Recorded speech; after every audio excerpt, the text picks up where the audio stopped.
For more, let's bring in former British Parliament candidate with the Brexit Party and Freedom Train International founder, Jim Ferguson. Jim, great to see you again. But the crowd at Davos has been shrinking, even though you've got the, John Kerry's head taking up as much room as possible. But leaders in all of the kind of socialist and left-leaning countries should be quite afraid because times have changed. Yeah, absolutely, Dagan. First of all, great to be here with you and David once again. And I just love President Donald Trump. I so much, and I'm not even an American. I would like Donald Trump in the UK. Could we borrow him for a few weeks, maybe a few months, do you think? No, we got him.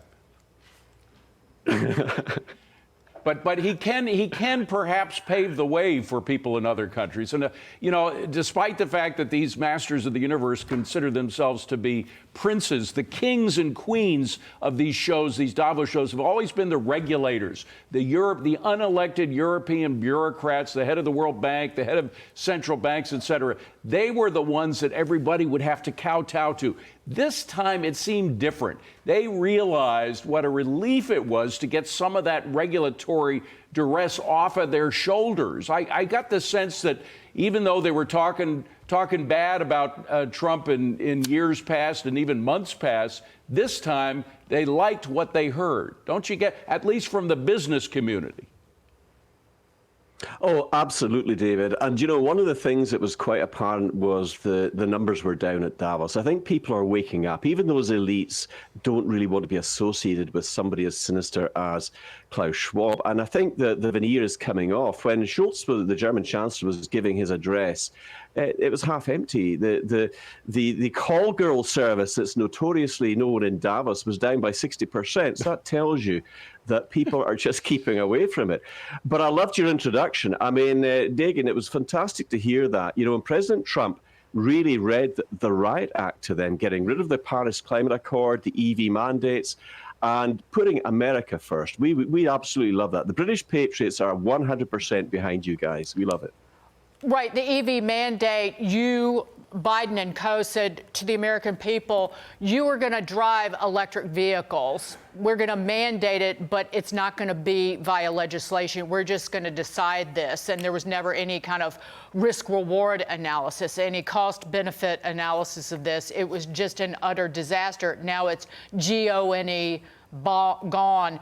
But I want to note everything that President Trump went through today, including talking about bringing down the cost of fuel, of oil, natural gas, raising supplies, that does lower inflation. And the market here in the United States, the S&P 500 closed at its first record high of the year. This is not just filibustering and bloviating. This is actual hardcore economic policy that's good for everybody, even around the globe. Oh, absolutely right. And, when he talks about getting fossil fuels going again in America, and he said that America is the biggest producer of oil in the entire world. He means it. One thing about Donald Trump is when he says he's going to do something, he does it. And that's why there is so much respect from patriots all around the world, not just in America. He is putting America first. I totally respect him for that. I wish that we had a better leader in the UK. Unfortunately, we don't at the moment. But certainly, Trump is putting America first. His policies, I haven't stopped smiling since I've seen him writing these executive orders. I've been glued to it all and retweeting as much as I can in support of him and his America First policies. It's doing a great job. And he is only just days in office. I mean, goodness knows what's going to come next, but it's all good. Well, hopefully he's going to have some more words for those Euro regulators that are making life so difficult for everybody. I know you guys are believing in Brexit, but even in Britain, you have to live under this horrible cloud of these regulators that, again, are unelected and think they control the universe. Yeah.